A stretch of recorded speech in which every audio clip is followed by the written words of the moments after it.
हरिकथे नाही विश्वास ज्याचे ठाई, त्याची वाणी अमंगळ कान उंदिराचे बिळ. जय हरी विठ्ठल. भगवंतांच्या कथा आणि कीर्तनाचा महिमा तर अगाध आहे, पण हा महिमा जाणून घेण्यासाठी हा व्हिडिओ शेवटपर्यंत नक्की बघा. भारतामध्ये अनेक तीर्थयात्रा करत संत नामदेव महाराज हे औंढा नागनाथ या महाक्षेत्री आले. 12 ज्योतिर्लिंगांपैकी हे एक प्रसिद्ध शिवस्थान आहे. तेथे शिवजींच्या महाद्वारामध्ये साष्टांग लोटांगण घालून महादेवाचं दर्शन घेतलं आणि नामदेव महाराजांनी कीर्तनाची सुरुवात केली. हातामध्ये टाळ विना घेऊन नामसंकीर्तनामध्ये मग्न झाले. विठ्ठल रखुमाई विठ्ठल रखुमाई या कीर्तनाचा घोष चालू झाला. अनेक भक्तांनी गर्दी केली आणि ते देखील विठ्ठल रखुमाई म्हणत म्हणत आनंदाने टाळ्या वाजत होते.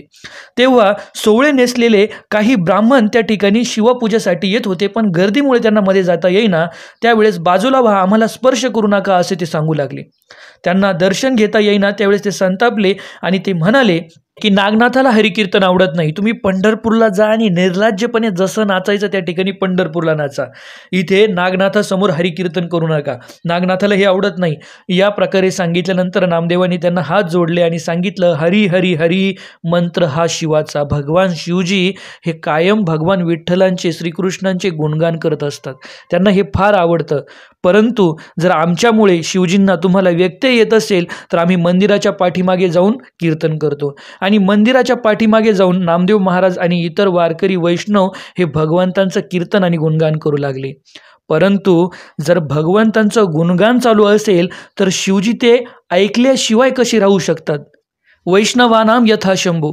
भगवान शिवजी हे परम वैष्णव आहे आणि भगवान शिवजींनी त्या ठिकाणी एक लीला केली की पूर्वेला मंदिराचं तोंड असणारं जे मंदिर आहे ते अचानक 180 डिग्री कोणामध्ये फिरलं, पूर्वेचं पश्चिमेला झालं आणि शिवजींचा चेहरा परत नामदेवांकडे झाला.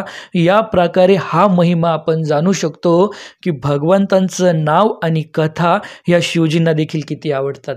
आणि यावरनं आपण सुद्धा नियमितपणे भगवंतांच्या नावाचा जप आणि भगवंतांच्या लीला कथा ह्या नियमितपणे गीता भागवतांचं जर वाचन केलं तर हे नक्कीच भगवंतांना प्रसन्न करणारं असू शकतं.